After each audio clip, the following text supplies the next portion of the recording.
Productive devices. ஓகேவா? Productive devices அப்படின்னு சொல்லிட்டு இது வந்து நம்ம பார்க்க போகிறோம். இது ஒரு பார்ட்ஸ் ஆஃப் டிரான்ஸ்ஃபார்மரில் இதுவும் இருக்கும். சரிங்களா? டிரான்ஸ்ஃபார்மரோட பகுதி பொருட்கள் தான் இது எல்லாமே. ஸோ நம்மளுடைய டிரான்ஸ்ஃபார்மர் பகுதி பொருட்களில் ஏற்கனவே கன்ஸ்ட்ரக்ஷனில் பார்த்தோம். என்னென்ன பார்த்தோம் ஞாபகம் இருக்குங்களா? அது சொல்ல முடியுமா? டிரான்ஸ்ஃபார்மரோட பார்ட்ஸ் என்னென்ன பார்த்தோம் சொல்லுங்கள் பார்ப்போம். டிரான்ஸ்ஃபார்மரோட பார்ட்ஸ் என்னென்ன பார்த்தோம்? Sir breather, Buchholz relay. நீங்கள் ஜென்ரலாக சொல்லுங்கள். முதல்ல ஜென்ரலாக சொல்லுங்கள் என்னென்ன டாபிக் பார்த்தோம் அப்படிங்கிறத நீங்கள் ஜென்ரலாக சொல்லுங்கள். பக்காஸ் ரிலே. ப்ரொடக்டிவ் டிவைசஸே கேட்கலம்மா, நான் இதுக்குள்ளேயே போகலம்மா. முதல்ல நீங்கள் ஆரம்பத்துலேருந்து சொல்லுங்கம்மா. ஃபஸ்ட்டு கோர் பார்த்தோமா? கோர் பார்த்தோம் சார். Winding sir. அப்புறம் கோர் வைண்டிங்கு, அப்புறம் EMF ஈக்குவேஷன். நான் பார்ட்ஸ் ஆஃப் டிரான்ஸ்ஃபார்மர் கேட்குறேன்ப்பா. நம்மளுடைய கன்ஸ்ட்ரக்ஷனில் அதாவது வந்து ஒரு டிரான்ஸ்ஃபார்மர் உள்ள என்னென்ன பொருட்கள் இருக்கும், என்னென்ன பார்ட்ஸ் இருக்கும், பகுதி பொருட்கள் இருக்கும்னு கேட்குறேன். அதில் கோர் இருக்கும், வைண்டிங் இருக்கும். ஸோ வேறு என்ன இருக்கும் அப்படின்னா டேங்க், மெயின் டேங்க் வச்சுருப்பாங்க. சரிங்களா? டிரான்ஸ்ஃபார்மரை அதாவது ஆயிலை ஃபில் பண்ணுறதுக்கு மெயின் டேங்க் வச்சுருப்பாங்க. கன்சர்வேட்டர் டேங்க் வச்சுருப்பாங்க. சரிங்களா? கன்சர்வேட்டர் டேங்க்கு ப்ரீத்தரா? சரிம்மா, கரெக்டாக ஒரு ஈவனாக சொல்லுங்கம்மா. ஃபஸ்ட்டு கோரு, வைண்டிங்கு, இது ரெண்டும் உள்ளே வைக்கிறதுக்கு மெயின் டேங்க் இருக்கும். ரைட்டா? மெயின் டேங்குக்கும் இதுக்கும் இடையில கன்சர்வேட்டர் டேங்க் இருக்கும். கன்சர்வேட்டர் டேங்க்கும் மெயின் டேங்க்கும் இடையில புக்கால்ஸ் ரிலே இருக்கும். சரிங்களா? புக்கால்ஸ் ரிலே இருக்கும். இந்த டெம்பரேச்சர் கேஜ். அதாம்மா, அந்த கன்சர்வேட்டருக்கு கீழே. ஆமாம், கரெக்டு தான். கன்சர்வேட்டருக்கு கீழே என்ன ஆகும்னா ஒரு பாவடிவில் திருப்பி ப்ரீத்தர் வச்சுருப்பாங்க. சரிங்களா? ஸோ ப்ரீத்தர் வச்சுருப்பாங்க. இந்த ஆயில் மெயின் டேங்க் இருக்கு இல்லையா? ஸோ இதில் என்ன பண்ணியிருப்பாங்கன்னா டெம்பரேச்சர் கேஜ் வச்சுருப்பாங்க. சரிங்களா? டெம்பரேச்சர் கேஜ் வச்சுருப்பாங்க. ஆமாம், அந்த மெயின் டேங்க்கு மேல் புறத்தில் பார்த்தீங்கன்னா எக்ஸ்ப்ளோஷன் வெண்ட் வச்சுருப்பாங்க. சரிங்களா? எக்ஸ்ப்ளோஷன் வெண்ட் வச்சுருப்பாங்க. அப்புறம் பார்த்தீங்கன்னா அதான் கூலிங் டியூப்ஸ் வந்து வெளிப்புறமாக இருக்கும். அப்புறம் என்ன இருக்கும் அப்படின்னா புஷ்ஷிங் இருக்கும் இல்லையா? நம்மளுடைய வைண்டிங்க்கு வந்து வைண்டிங்கை வெளியே வைக்கிறதுக்கு புஷ்ஷிங் கொடுத்துருப்போம் இல்லையா? 3 ஃபேஸ்னால் 3 புஷ்ஷிங் கொடுத்துருப்பாங்க இல்லையா? ஸோ இவ்வளோ பார்ட்ஸ் பார்த்துருக்கோம். டிரான்ஸ்ஃபார்மரில் இவ்வளோ வகையான பார்ட்ஸ் பார்த்துருக்கோம். ஏதாவது விட்டுருக்கோமா? அதில் ஏதாவது மிஸ் ஆகிடுக்கா? சரி, ரைட்டு. எதுவும் மிஸ் ஆன மாதிரி தெரில. இப்போ பார்த்துருவோம். இதெல்லாம் டிரான்ஸ்ஃபார்மரோட பார்ட்ஸ் பார்த்தோம். இந்த டிரான்ஸ்ஃபார்மர் பார்ட்ஸில் பார்த்திங்க அப்படின்னா ப்ரொடக்டிவ் பார்ட்ஸ் அப்படின்னு சொல்லிட்டு ஒன்று கொடுத்துருக்கான். அதாவது வந்து இந்த டிரான்ஸ்ஃபார்மரை வந்து பாதுகாக்கிறதுக்காக, ஓகேவா? அந்த டிரான்ஸ்ஃபார்மரை பாதுகாக்கிறதுக்காக பார்த்திங்க அப்படின்னா ஒரு சில பாதுகாப்பு பொருட்கள் கொடுத்துருக்குறாங்க. சரிங்களா? கொடுத்துருக்குறாங்க. என்னென்ன கொடுத்துருக்காங்க அப்படின்னா எடுத்த ஒன்றா பார்த்திங்க அப்படின்னா புக்கால்ஸ் ரிலே. என்ன சொல்கிறாங்கன்னா புக்கால்ஸ் ரிலே இது ஒன்றும் இல்லை, சும்மா சாதாரணம் தான். நம்ம ஏற்கனவே பார்த்தது தான், ஒரு ரீகால் தான் பண்ணுறோம் புக்கால்ஸ் ரிலேவை பொறுத்தவரையிலும். அப்புறம் பார்த்திங்க அப்படின்னா ரெண்டாவது வந்து ப்ரீத்தர் ஜெல்லு, சிலிக்கா ஜெல் அப்படின்னு சொல்கிறாங்க. சிலிக்கா ஜெல் அப்படின்னு சொல்கிறாங்க. தமிழ்லேயும் ப்ரீத்தர் ஜெல்னால் சொல்லுவாங்க. சரிங்களா? ஸோ மூணாவதாக இருக்கிறது வந்து என்ன அப்படின்னா அந்த வெடித்துளைகள், எக்ஸ்ப்ளோஷன் வெண்ட் அப்படின்னு சொல்லுவாங்க. சரிங்களா? எக்ஸ்ப்ளோஷன் வெண்ட் அப்படின்னு சொல்லிட்டு சொல்லுவாங்க. எக்ஸ்ப்ளோஷன் வெண்ட் அப்படின்னு சொல்லிட்டு சொல்லுவாங்க. சரி, ரைட்டு. இப்போ பார்த்துருவோம். இந்த புக்கால்ஸ் ரிலே எதுக்கு பயன்படுது சொல்லுங்கள் பார்ப்போம். புக்கால்ஸ் ரிலே இருக்கு இல்லையா? புக்கால்ஸ் ரிலே பொறுத்த வரைக்கும் இந்த படம் தான் புக்கால்ஸ் ரிலே இல்லையா? இதுதானே பார்த்தோம். இந்த படம் தான் புக்கால்ஸ் ரிலே. இந்த புக்கால்ஸ் ரிலேயில் பொறுத்த வரைக்கும் என்ன பண்ணும்? புக்கால்ஸ் ரிலேயோட மேஜர் வேலை என்ன அப்படின்னா சரிங்களா, அதாவது இந்த டிரான்ஸ்ஃபார்மரில் நடக்கிற எல்லா இன்டர்னல் ஃபால்ட்டுக்கும் பொறுப்பானவர் யார் அப்படின்னா, சரிங்களா, இன்டர்னல் ஃபால்ட்டு அந்த டிரான்ஸ்ஃபார்மர் உள்ளே நடக்கக்கூடிய அந்த டிரான்ஸ்ஃபார்மருக்கு உள்ளார நடக்கிற எல்லா தவறுகளுக்கும் பொறுப்பானவர் யார் அப்படின்னா இந்த ரிலே தான், புக்கால்ஸ் ரிலே தான். சரிங்களா? ஸோ புக்கால்ஸ் ரிலேவை பொறுத்த வரைக்கும் 2 விதமான வேலை செய்யும். ஒரு வேலை என்ன அப்படின்னா, ஃபஸ்ட்டு வேலை என்ன அப்படின்னா அலாரம் பண்ணும். சரிங்களா? அலாரம் எப்போ பண்ணும் அப்படின்னு பார்க்கணும். அதுக்கப்புறம் பார்த்தீங்கன்னா ரெண்டாவது வேலை என்ன பண்ணணும்னா சர்க்யூட் பிரேக்கருக்கு சிக்னல் பாஸ் பண்ணும். சரி, இப்போ வந்து அலாரம் எப்படி பாஸ் பண்ணும் அப்படின்னு பார்க்கணும். மீன் டைமில் என்ன பண்ணணும் அப்படின்னா சர்க்யூட் பிரேக்கருக்கு எப்போ சிக்னல் பாஸ் பண்ணணும் அப்படின்னு சொல்லிட்டு பார்க்கணும். இப்போ என்ன ஆகும் அப்படின்னா நாங்கள் இந்த டிரான்ஸ்ஃபார்மர் அந்த இதை எங்கே வச்சுருக்கோம் அப்படின்னா, இந்த புகாஸ் ரிலேவை எங்கே வச்சுருக்கோம் அப்படின்னா, மெயின் டேங்க் இங்கே இருக்கும். சரிங்களா, மெயின் டேங்க் இங்கே இருக்கும். இதுக்கு மேலே ஒரு டியூப் மாதிரி போட்டு, சரிங்களா, அந்த டியூப் மாதிரி போட்டு ஒரு உருளை வடிவில் கன்சர்வேட்டர் டேங்க் வச்சுருப்போம் அப்படி. சரிங்களா, இது ரெண்டுக்கும் இடையில தான் புக்கால்ஸ் ரிலே இருக்கும். ஓகேவா, இந்த ரெண்டுக்கும் இடையில என்ன இருக்கும், புக்கால்ஸ் ரிலே இருக்கும். இந்த புக்கால்ஸ் ரிலேயோட வேலை என்ன அப்படின்னா, இந்த இந்த மெயின் டேங்க் இருக்கு இல்லையா, மெயின் டேங்கில் உள்ள இருக்கக்கூடிய ஆயில், இது ஃபுல்லாக 100% ஆயில் வச்சுருப்பாங்க. இந்த ஆயில் என்ன பண்ணும் அப்படின்னா, ஓவர்லோட் ஆகும்போது, சரிங்களா, வைண்டிங் ஓவர்லோட் ஆகும்போது இந்த ஆயில் வந்து விரிவடையும். ஆயில் என்ன பண்ணும், ஆயில் வந்து விரிவடையும். அதாவது வந்து அதனுடைய துகள்கள், மூலக்கூறுகள் வந்து விரிவடையும். அப்போ விரிவடையும் போது என்னவாகும் அப்படின்னா, ஓவர்லோட் ஆகுது அப்படின்னு சொல்லிட்டு இது என்ன பண்ணும், சின்னதாக ஒரு ஃபால்ட்டு வரும்போதே, இது ஓவர்லோட் ஆகிடுச்சு அப்படின்னா, ஓவர்லோடு ரொம்ப அதிகமாக இன்சுலேஷன் ஃபெயிலியர் நடக்க வாய்ப்பு இருக்குது. அதுக்கு என்ன பண்ணும் அப்படின்னா, டிரான்ஸ்ஃபார்மரில் ஒரு சவுண்டு கொடுக்கும். ஒரு சின்னதாக ஒரு ஃபால்ட் இருக்கும் போதே அது என்ன பண்ணும் அப்படின்னா, ஒரு அலாரத்தை கொடுக்கும். அலாரத்தை கொடுத்து பார்க்கும். சரிங்களா, அதாவது அந்த அலாரத்தை கொடுக்குறதா மேலே இருக்கிற ஃப்ளோட்டு, மேலே கொடுத்துருப்பான் பாருங்கள், இதுதான் ஃப்ளோட்டுனா ஒன்றும் இல்லை, மிதவை தான் ஃப்ளோட்டுன்னு சொல்லுவாங்க. இது பேரை வந்து மிதவை அப்படின்னு சொல்லுவாங்க. இது என்ன மிதவை அப்படின்னா, நம்ம அந்த ஆர்ஓ வாட்டர்லாம் பார்த்துருக்கீங்களா, ஆர்ஓ வாட்டர் டேங்கு, இல்லைன்னா நம்ம வீடுகளில் தண்ணி வந்து ஆட்டோமேட்டிக்காக ஆஃப் பண்ணுறாங்க இல்லையா, தண்ணி தொட்டி ரொம்பிருச்சுன்னா ஆட்டோமேட்டிக்காக ஆஃப் பண்ணுறாங்க இல்லையா, அந்த மாதிரி இடங்கள் என்ன பண்ணுவாங்கன்னா அந்த ஃப்ளோட்டு தான் பயன்படுத்துவாங்க. சரிங்களா, இந்த ஃப்ளோட்டில் வந்து மெர்க்குரி கான்டாக்ட் இருக்கும். இது என்ன பண்ணும் அப்படின்னா, ஃபுல்லாகிடுச்சு அப்படின்னா அந்த சர்க்யூட்டை வந்து ஷார்ட் பண்ணும். சரிங்களா, ஒரு உதாரணத்துக்கு இந்த இடத்துல 2 வகையான ஃப்ளோட் இருக்குது. ஸோ இந்த இடத்துல ஒரு ஃப்ளோட்டு கொடுத்துருக்காங்க பாருங்கள், இந்த இடத்துல ஒரு ஃப்ளோட்டு கொடுத்துருக்கான், இந்த இடத்துல ஒரு ஃப்ளோட்டு கொடுத்துருக்கான். இந்த ஃப்ளோட்டு எதுக்கு பயன்படும் அப்படின்னா, சின்ன ஃபால்ட்டுக்கு அலாரம் கொடுக்கறதுக்காக இந்த ஃபால்ட்டு பயன்படும், இந்த ஃப்ளோட்டு என்னென்னா பெரிய ஃபால்ட்டுன்னு போது சர்க்யூட் பிரேக்கருக்கு சிக்னலை பாஸ் பண்ணுறதுக்காக. சரிங்களா, சர்க்யூட் பிரேக்கருக்கு நீங்கள் அந்த டிவைசஸை வந்து ரிமூவ் பண்ணுங்கள் அப்படின்னு சொல்கிறதுக்காக இந்த இடம் வந்து இந்த ஃப்ளோட் வந்து பயன்படும். சரிங்களா, அதாவது என்ன அப்படின்னா, சின்ன ஃபால்ட்டு பெரிய ஃபால்ட்டு, அந்த பெரிய ஃபால்ட் நடக்கும்போது என்ன பண்ணோம் அப்படின்னா, இந்த ஃப்ளோட்டு மூலியமாக டபக்குன்னு என்ன பண்ணோம் அப்படின்னா, சர்க்யூட் பிரேக்கரில் வந்து சிக்னலை வந்து பாஸ் பண்ண உடனே அந்த சர்க்யூட் பிரேக்கர் என்ன பண்ணோம் அப்படின்னா, யார் சோர்ஸோ, சரிங்களா, சோர்ஸு அந்த பெரிய ஃபால்ட்டுக்கு காரணமானவர் யாரோ அந்த சர்க்யூட்டை வந்து ஐசோலேட் பண்ணிவிடும். ஸோ இதுதான் புக்கால்ஸ் ரிலே அப்படின்னு சொல்லுவாங்க. புக்கால்ஸ் ரிலேவை பொறுத்த வரைக்கும் நீங்கள் என்ன விஷயம் தெரிஞ்சுக்கணும் அப்படின்னா, டிரான்ஸ்ஃபார்மரில் எந்த குறை ஏற்பட்டாலும் அதுக்கு பொறுப்பானவர் வந்து புக்கால்ஸ் ரிலே தான். சரிங்களா, சரி ரைட்டு, இதுதான் இதுதான் நமக்கு தெரிஞ்சுக்கணும் முதல்ல ஃபஸ்ட்டு விஷயம். ரெண்டாவது விஷயம் என்ன அப்படின்னா, இந்த சிலிக்கா ஜெல்லுக்கு பேரே ப்ரீத்தர் அப்படின்னு சொல்லுவாங்க. சரிங்களா, சிலிக்கா ஜெல்லுக்கு பேர் என்னன்னா ப்ரீத்தர். இது ஏன் ப்ரீத்தர்னு சொல்கிறோம் அப்படின்னா, சொல்கிறோன்னு வச்சுக்கோங்களேன். ஒரு உதாரணத்துக்கு இது என்ன பண்ணும் அப்படின்னா, ஈரப்பதம் இந்த டிரான்ஸ்ஃபார்மரில் இருக்கிற அந்த எண்ணெய் இருக்கு இல்லையா, அந்த எண்ணெய் வந்து இங்கே பாருங்கள், இப்போ டிரான்ஸ்ஃபார்மரில் ஒரு ஆயில் இருக்கும். அந்த ஆயில் என்ன ஆகும் அப்படின்னா, அந்த ஆயில் வந்து ஈரப்பதம் இருந்தது அப்படின்னா, சரிங்களா, ஈரப்பதம் இருந்ததுன்னா அதனுடைய தன்மை மாறுபடும். சரிங்களா, அதனுடைய தன்மை மாறுபடும்.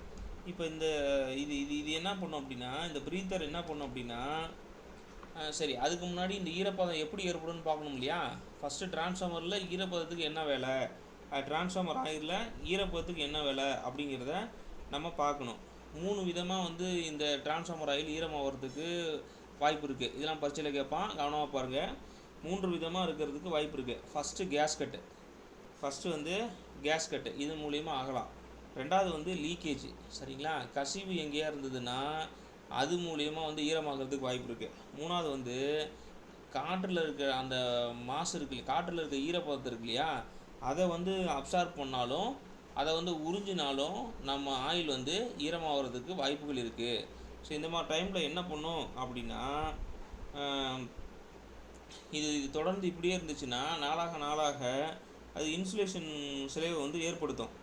சரிங்களா, ஸோ அப்போ இது என்ன பண்ணும் அப்படின்னா, இந்த டைஎலக்ட்ரிக் ஸ்ட்ரென்த்தை இந்த மாதிரி டைமில் இந்த ஆயிலில் இந்த மாதிரி காரணங்கள்னால ஈரப்பதம் ஏற்பட்டே இருந்துச்சுன்னா அந்த டைஎலக்ட்ரிக் ஸ்ட்ரென்த்துன்னு சொல்லுவாங்க. அந்த டைஎலக்ட்ரிக் ஸ்ட்ரென்த்தை வந்து குறைச்சிரும். சரிங்களா, டைஎலக்ட்ரிக் ஸ்ட்ரென்த்தை குறைச்சிரும். அப்போ நம்ம என்ன பண்ணணும், அப்போ இந்த ஈரப்பதத்தை வந்து உறிஞ்சுறதுக்கு ஒரு நம்ம சிஸ்டத்தை வந்து ரெடி பண்ணணும். அப்போ என்ன பண்ணுவாங்க அப்படின்னா இந்த இடத்துல சிலிக்கா ஜெல்லை வைப்பாங்க. எங்கே வைப்பாங்க சிலிக்கா ஜெல் அப்படின்னா கன்சர்வேட்டர் இருக்கு இல்லையா, இந்த கன்சர்வேட்டரில் ஒரு பகுதி இப்படி இருக்கும். இந்த இடத்துல கேப்பை போட்டு இப்படி பானா மாதிரி இப்படி கீழே திருப்பி விட்ருப்பாங்க. பானா மாதிரி திருப்பி விட்டு இந்த இடத்துல தான் சிலிக்கா ஜெல் வச்சுருப்பாங்க. சரிங்களா? இது என்ன பண்ணும் அப்படின்னா அந்த எண்ணெய் பதத்தில் இருக்கக்கூடிய அந்த எண்ணெயில் இருக்கக்கூடிய ஈரப்பதத்தை உறிஞ்சிக்கும். சரிங்களா? அதுதான் அந்த கலர் வந்து நார்மலாக ப்ளூ கலராக இருக்கும். இது இந்த சிலிக்கா ஜெல் வந்து நீங்கள் புதுசாக வாங்கினீங்க அப்படின்னா இது கண்ணாடி மாதிரி இருக்கும். இது உள்ள ப்ளூ கலரில் இருக்கும். சரிங்களா? ஈரப்பதத்தை உறிஞ்சிச்சு அப்படின்னா இளஞ்சிவப்பு கலராகவும், சரிங்களா, இளஞ்சிவப்பு கலராக இல்லைனா ஒயிட் கலராக மாறிடும். சரி, இதை திருப்பி நம்ம ரீப்ளேஸ் எப்படி பண்ணுறது அப்படின்னா இந்த சிலிக்கா ஜெல்லை வெளியே கழட்டி இதில் வந்து வெயிலில் காய வச்சிங்க அப்படின்னா அது என்ன ஆகிடும்னா மீண்டும் ப்ளூ கலருக்கு மாறிடும். சரிங்களா? ஸோ இதுதான் இந்த இடத்துல சொல்லியிருக்காங்க. இதுதான் அந்த படம்லாம் போட்டிருக்காங்க. கொடுத்துருக்காங்க பாருங்கள், இந்த படம்லாம் இங்கே போட்டிருக்கிறாங்க. சரிங்களா? இது வேறு ஒன்றும் இல்லை, ஏர் உள்ளே போகிறதுக்கு ஆயில் சீலு ஸ்ட்ரெயினரு எல்லாமே கொடுத்துருக்குறாங்க. சரியா? ஸோ இது வந்து ரெண்டாச்சு. மூணாவது வந்து பார்த்திங்க அப்படின்னா எக்ஸ்ப்ளோஷன் வெண்ட் அப்படின்னு ஒன்று இருக்குது. சரிங்களா? மூணாவது வந்து எக்ஸ்ப்ளோஷன் வெண்ட்டு, அதாவது வெடித்துளைப்பான் அப்படின்னு சொல்லிட்டு சொல்லுவாங்க. என்ன சொல்லுவாங்கன்னா எக்ஸ்ப்ளோஷன் வெண்ட்டு. இப்போ ஒன்று சொல்லிட்டேன் புக்கால்ஸில், 2 சொல்லிட்டேன் ப்ரீத்தரு, மூணாவது வந்து எக்ஸ்ப்ளோஷன் வெண்ட்டு, அதாவது வெடித்துளைகள் அப்படின்னு சொல்லுவாங்க. இந்த வெடித்துளைகள் எங்கே இருக்கும் அப்படின்னா மெயின் டேங்க் இருக்கு இல்லையா. ஸோ இப்படி மெயின் டேங்க் இருக்கும். மெயின் டேங்கில் இந்த இடத்துல நீட்டமாக வச்சு இப்படி திருப்பி விட்ருப்பாங்க. நீங்கள் பார்த்தீங்கன்னா தெரியும், நீட்டமாக விட்டு திருப்பி கீழே வரைக்கும் திருப்பி இருப்பாங்க. ஸோ இது என்ன கான்செப்ட் அப்படின்னா கவனமாக பாருங்கள், இது வழியாக சின்ன வழியாக டியூப் போட்டு கன்சர்வேட்டரில் தொட்டி மாதிரி ஒரு கன்சர்வேட்டர் வச்சுருப்பாங்க. சரியா? கன்சர்வேட்டரு வச்சுருப்பாங்க. ஸோ இந்த இடத்துல இப்படி நேராக டியூப்பாக போட்டிருப்பாங்க. இப்படி நேராக போட்டு கொஞ்சம் லேசாக சாய்ச்சி விட்ருப்பாங்க, தண்ணி போகிற மாதிரி சாய்ச்சி வச்சுருப்பாங்க. ஸோ இப்போ இது எதுக்காக இதை வச்சுருக்காங்க அப்படின்னா இந்த மடக்கி வச்சுருக்கிறதுக்கு மேலே ஒரு கண்ணாடி, சரிங்களா, ஒரு கண்ணாடி இல்லைன்னா மைக்கா ஏதாவது ஒன்று, சரிங்களா, கண்ணாடி இல்லை மைக்கா ஏதாவது ஒரு தகட்டினால ரொம்ப மெலிசாக உள்ளார அந்த ஸ்பாஞ்சு வச்சு மூடியிருப்பாங்க. இது ஆக்சுவலி க்ளோஸில் தான் இருக்கும். இதனுடைய பயன்பாடு என்னன்னு சொல்கிறேன் பாருங்கள். இதனுடைய பயன்பாடு என்ன அப்படின்னா இந்த கோர் இருக்கு இல்லையா, இந்த உட்புறமாக இருக்கிற கோர் இருக்கு இல்லையா, இந்த டேங்க் இருக்கு இல்லையா, டேங்குக்குள்ளே இருக்கிற ஆயில் வந்து அதிகமாக அழுத்தம் ஏற்பட்டுச்சுன்னா, எப்போ அதிக அழுத்தம் ஏற்படும் அப்படின்னா ஓவர்லோடில் அதிகம் அழுத்தம் ஏற்படும். அப்போ அதிகம் அழுத்தம் ஏற்பட்டு கன்சர்வேட்டரில் இருக்கக்கூடிய இந்த 3ல் 1 பங்கு தான் வந்து ஆயில் இருக்கும். மீதி 2 பங்கும் ரொம்பிடுச்சு. அதாவது மெயின் டேங்கும் ஃபுல்லாகவே வந்து ஃபில் ஆகிடுச்சு. இந்த ப்ரெஷர்னால், ஹீட்னால், இல்லை நீங்கள் லோட்னால் என்னென்னா வச்சுக்கலாம். நீங்கள் இது ஃபில் ஆகிடுச்சு, கன்சர்வேட்டர் ஃபில் ஆகிடுச்சு அப்படின்னா அப்பையும் வந்து இந்த ஆயில் விரிவடையுது அப்படின்னா ஓவர்லோட்னால் விரிவடையுது. அப்படிங்கிற பட்சத்தில் இந்த எக்ஸ்ப்ளோஷன் வெண்ட்டு என்ன பண்ணும் அப்படின்னா அந்த கண்ணாடியை உடச்சிக்கிட்டு, அந்த மாதிரி டிசைன் பண்ணியிருப்பாங்க, கண்ணாடியை உடச்சிக்கிட்டு இந்த அழுத்தத்தை வந்து வெளியே தள்ளுறதுக்கு அது வெளியே தள்ளுற மாதிரி செட்டப் வச்சுருப்பாங்க. சரிங்களா? ஸோ இப்போ இது எதுக்கு, இந்த வெடித்துளைகள் எதுக்கு பயன்படும் அப்படின்னா டிரான்ஸ்ஃபார்மர் ஆயில் அதிக அழுத்தத்தில் இருக்கும்போது அந்த அழுத்தத்தை குறைக்கிறதுக்காக என்ன பண்ணுவாங்க அப்படின்னா இந்த கண்ணாடி வந்து ஆட்டோமேட்டிக்காக சிதைவடைஞ்சு அந்த அழுத்தத்தை குறைக்கும் அப்படின்னு சொல்லிட்டு சொல்லுவாங்க. சரிங்களா? இதுதான் 3 கான்செப்ட். சொல்லுங்கம்மா. ஸோ மெட்டீரியல்ஸை பொறுத்த வரைக்கும் இந்த கோர் இருக்கு இல்லையா, என்ன மெட்டீரியல் யூஸ் பண்ணுவாங்க, மெட்டீரியல் யூஸ்டு இன் கோர். சரிங்களா? கோரை பொறுத்த வரைக்கும் நம்ம என்ன படிச்சிருப்போம், சிலிக்கான் ஸ்டீல்னால் ஆயிருக்குன்னு சொல்லியிருப்போம் இல்லையா, சிலிக்கான் ஸ்டீல்லாம் ஆயிருக்கும் அப்படின்னு சொல்லியிருப்போம். ஸோ ஆக்சுவலி ப்ராக்டிக்கல் ட்ரான்ஸ்ஃபார்மர் பார்த்தீங்கன்னா இது இந்த ப்ராக்டிக்கல் ட்ரான்ஸ்ஃபார்மரில் எப்படி நம்ம இவங்க யூஸ் பண்ணுவாங்க அப்படின்னா இதே தான். இங்கே பாருங்கள், இந்த சிலிக்கானே எப்படி வச்சுருப்பாங்கன்னா cold rolled grain oriented steel, grain oriented steel. சரிங்களா? அதுதான் வந்து இந்த நம்ம ப்ராக்டிக்கலாக CRGO அப்படின்னு சொல்லுவாங்க, CRGO அப்படின்னு சொல்லிட்டு சொல்லுவாங்க. ஸோ இதெல்லாம் இந்த கிரைன் கிறிஸ்டல்ஸ்லாம் அது யூசேஜை பொறுத்து தான். இந்த லாஸஸை குறைக்கிறதுக்காகவும் இது பெர்மிபிலிட்டி ஹையாக இருக்கும், எஃபிஷியன்சி அதிகப்படுத்தும். ஸோ இந்த மாதிரி விஷயங்களுக்காக இதை வந்து பயன்படுத்துவாங்க. சரிங்களா? இந்த நம்ம வைண்டிங்க்கு என்ன பயன்படுத்துவோம், வைண்டிங்க்கு என்ன வைண்டிங் பயன்படுத்துவோம்? Copper sir. காப்பர் காப்பர் தானா? வேறு எதுவும் இருக்கா? காப்பர் இன்சுலேஷன் காப்பர் டின் சார். வார்னிஷ். என்னம்மா? ஏன் அலுமினியம் யூஸ் பண்ணக்கூடாதா? காப்பர் மட்டும் தான் யூஸ் பண்ணுமா? இப்போ வந்து நீங்கள் கோர் சொல்லிட்டீங்க, சிலிக்கான் ஸ்டீல் தான். அது வந்து கோல்டு ரோல்டு கிரெயின் ஓரியன்டட் ஸ்டீல்னு சொல்லிட்டீங்க, சிஆர்ஜிஓ அப்படின்னு சொல்லிட்டு சொல்லிட்டீங்க. சூப்பர், ஓகேவா? இதே மாதிரி நம்ம கோரும் படிச்சிட்டோம். இப்போ வைண்டிங்கும் படிக்கணும் இல்லையா? ஸோ வைண்டிங்கை பொறுத்தவரையில் என்ன மாதிரி வைண்டிங் இருக்கலாம் அப்படின்னா, கோரா, அதாவது வந்து காப்பராகவும் இருக்கலாம், அலுமினியமாகவும் இருக்கலாம். பொதுவாக நம்ம அலுமினியம் பயன்படுத்துறதில்ல, காப்பர் தான் பயன்படுத்துகிறோம். என்ன காரணம் அப்படின்னா, இந்த காப்பரை பொறுத்த வரைக்கும் கண்டக்டிவிட்டிங்கிறது அதிகமாக இருக்கும், மெக்கானிக்கல் ஸ்ட்ரென்த்து வந்து நல்லாயிருக்கும். சரிங்களா? அப்புறம் காஸ்ட்டுக்காகவும் அப்ளிகேஷனுக்காகவும் இதை பயன்படுத்துகிறோம். ஆனால் அலுமினியத்தை பொறுத்த வரைக்கும் காஸ்ட்டு மட்டும்தான், லைட் வெயிட்டு, இது ரெண்டுக்காக மட்டும்தான் வந்து அலுமினியம் போகிறாங்க. சரிங்களா? ஆனால் நம்ம இன்சைட் த டிரான்ஸ்ஃபார்மர் வந்து அலுமினியம் நம்ம ரெஃபர் பண்ணுறதில்ல, காப்பர் மட்டும்தான் ரெஃபர் பண்ணுறோம். சரிங்களா? மற்றபடி இருக்கிற எல்லாமே காமன் தான், இந்த இன்சுலேஷன் எல்லாமே காமனாக தான் இருக்கும். அதனால் அது ஒன்றும் இஷ்யூஸ் இல்லை. சரிங்களா? என்ன இருக்குது? ஸோ வைண்டிங் ஆஃப் ட்ரான்ஸ்ஃபார்மர் முடிஞ்சு, டெஸ்டிங் ஆஃப் ட்ரான்ஸ்ஃபார்மர் முடிஞ்சிச்சு. இப்போ வந்து உங்களுக்கு இந்த கூலிங், டைப்ஸ் ஆஃப் கூலிங் பார்க்கணும் இல்லையா? அது பார்ப்போம். சரி, இப்போ பார்ப்போம் டைப்ஸ் ஆஃப் கூலிங். எதுக்காக ட்ரான்ஸ்ஃபார்மருக்கு கூலிங் பண்ணணும் சொல்லுங்கள் பார்ப்போம். கூலிங்கிறது எதுக்காக பண்ணுறோம்? Types of cooling. சார் ஓவராக ஹீட் ஆகிறதுனால கூலிங். ட்ரான்ஸ்ஃபார்மர் வந்து பார்த்திங்க அப்படின்னா, ட்ரான்ஸ்ஃபார்மரோட வைண்டிங்கை பொறுத்தவரையிலும் லோடை பொறுத்து, சரிங்களா? லோடை பொறுத்து இது அதிகப்படியாக ஹீட் ஆனது அப்படின்னா, இந்த வைண்டிங் அதிகப்படியாக ஹீட் ஆகும். அப்படி ஹீட் ஆகும் போது என்ன பண்ணணும் அப்படின்னா, அந்த கூலிங் பர்பஸுக்காக நம்ம வச்சுருக்கிற ஆயில், சரிங்களா? ஆயில் வந்து இன்சுலேஷனுக்காகவும் கூலிங்காகவும் வச்சுருக்கோம். அந்த ஆயில் வந்து பார்த்திங்க அப்படின்னா ஹீட் ஆகும். இந்த லோடுனால, வைண்டிங்கில் போகிற ஓவர் லோடுனால என்ன ஆகும் அப்படின்னா ஆயில் ஹீட் ஆகும். அப்போ ஆயில் ஹீட் ஆகும் போது, சரிங்களா, ஆயில் ஹீட் ஆகும்போது இதை நம்ம கூல் பண்ணணும். இதை வந்து நம்ம கூலிங் பண்ணணும், குளிர் வைக்கணும். அப்போ குளிர் வச்சாதான் மறுமுறை வந்து அதை பயன்படுத்த முடியும். இப்போ அதில் தான் என்னென்ன டைப் ஆஃப் கூலிங் அரேஞ்ச்மெண்ட் இருக்குது அப்படின்னு சொல்லிட்டு அவங்க பார்க்குறாங்க. என்ன டைப் ஆஃப் கூலிங் அரேஞ்ச்மெண்ட் இருக்குது அப்படின்னு சொல்லிட்டு பார்க்குறாங்க. ஃபஸ்ட்டு நம்ம வந்து என்னென்ன டைப் அப்படின்னா, நேச்சுரலாக இருக்கிற காற்று ஃபஸ்ட்டு, சரிங்களா? இயற்கை காற்று முறை அப்படிங்கிற மாதிரி சொல்கிறாங்க. இயற்கை காற்று முறை அப்படின்னு சொல்லிட்டு சொல்கிறாங்க. ரெண்டாவது பார்த்திங்க அப்படின்னா காற்று வீசும் முறை. இந்த மாதிரி நிறைய இருக்குது. காற்று வீசும் முறை இந்த மாதிரி நிறைய இருக்குது. சரிங்களா? உதாரணத்துக்கு நம்ம ப்ராக்டிக்கலாக அந்த நம்ம இதை பார்க்குறோம் இல்லையா? அங்கே பாருங்கள், இந்த விஷயத்தை பார்க்குறோம் இல்லையா? அந்த கூலிங் பைப்புன்னு சொல்கிறோம்ல, இது பேர் என்னன்னு சொல்கிறோம்? கூலிங் பைப்பு அப்படின்னு சொல்கிறோம். இது தெரியுதுங்களா? ஒரு டிரான்ஸ்ஃபார்மருக்கு வெளியே பைப்பாக இருக்கும் இல்லையா? கூலிங் பைப் அப்படின்னு சொல்லி சொல்கிறோம். இந்த உள்ளே இருக்கிறத இதுதான் டேங்கு. டேங்கில் வந்து இருக்கிற ஆயிலு, சரிங்களா? ஆயிலு இங்கே மேலே வச்சுருக்கான் பாருங்கள், இது வந்து கோரு, சரிங்களா? இது வந்து கோரு. சரி, ரைட்டு.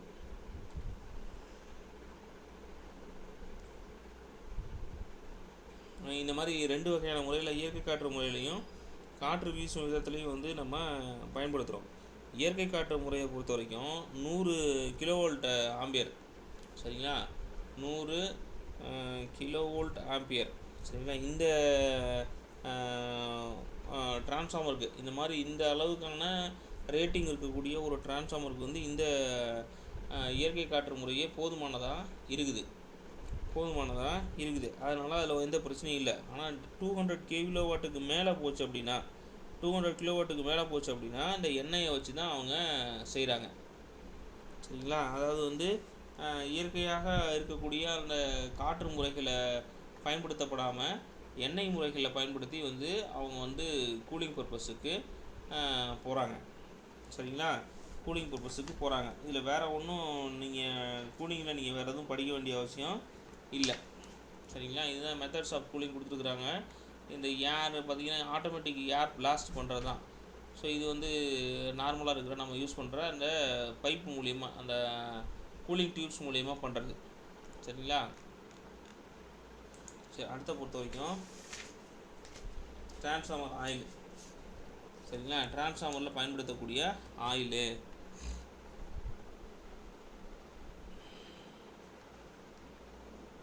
டிரான்ஸ்ஃபார்மரில் என்ன ஆயில் பயன்படுத்துவாங்க சொல்லுங்கள்? Synthetic oil. ஆமாம், சிந்தட்டிக் மட்டும் தான் சிந்தட்டிக் ஆயில். பயன்படுத்துவாங்களா? வேறு எதுவும் பயன்படுத்த மாட்டாங்களா? அதுக்கப்புறம் mineral oil. Synthetic oil, mineral oil வேறு. ஸோ இந்த டிரான்ஸ்ஃபார்மர் எண்ணெயில் வந்து நம்ம பொதுவாக வந்து நாம்தானிக் ஆயில்ஸ் அப்படின்னு சொல்லியிருப்போம்.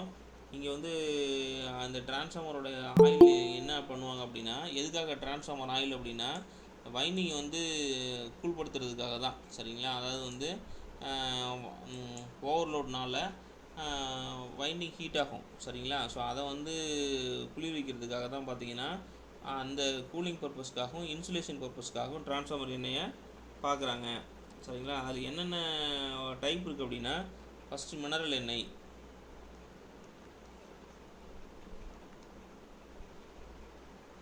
சரிங்களா? மினரல் எண்ணெய். ரெண்டாவது பார்த்திங்க அப்படின்னா சிலிக்கான்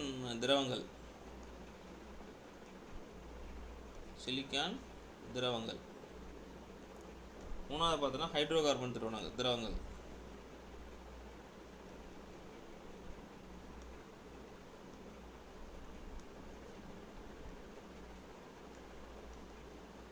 சரிங்களா? இது வேற ஒன்றும் பெருசாக இருக்காது.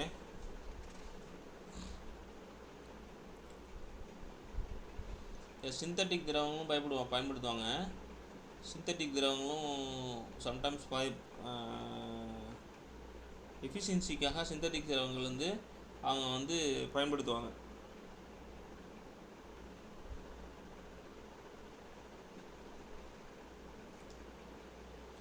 இந்த சிந்தட்டிக்னா பவர் டிரான்ஸ்ஃபார்மர்ல என்ன யூஸ் பண்ணுவாங்க? ஆமாம், அது வேல்யூ அதிகமான அது பயன்படுத்துவாங்க.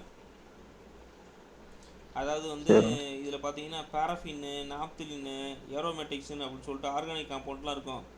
நீங்கள் அந்த அளவுக்குலாம் படிச்சிங்கன்னா மறந்துடுவீங்க. ஆர்கானிக் காம்பவுண்டில் வந்து இந்த பவர் டிரான்ஸ்ஃபார்மரில் பொறுத்த வரைக்கும் இந்த சிந்தட்டிக் டிரான்ஸ்ஃபார்மர் பயன்படுத்துகிறாங்க. அந்த எண்ணெய் பயன்படுத்துகிறாங்க. அதில் பார்த்தீங்கன்னா அஸ்காரல்ஸு, பைரோக்ளோரி அப்படிங்கிறதெல்லாம் வந்து பயன்படுத்துவாங்க.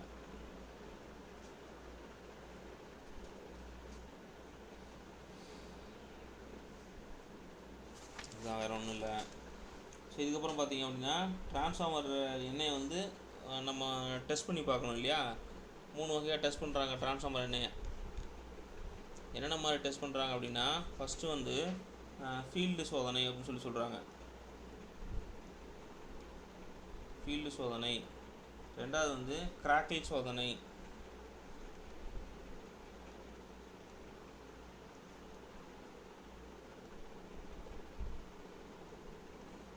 மூணாவது டை எலக்ட்ரிக் சோதனை.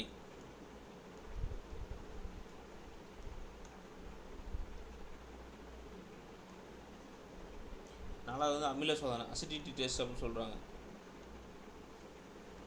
இது என்னென்னு மட்டும் தெரிஞ்சுக்கிட்டா போதுமானது, வேறு ஒன்றும் இது தேவையில்லை. இதில் ஒன்றும் உள்ளெல்லாம் போய் ஒன்றும் நீங்கள் பார்க்க தேவையில்ல. என்னென்னு மட்டும் தெரிஞ்சுக்கிட்டா போதுமானது. ஓகேவா?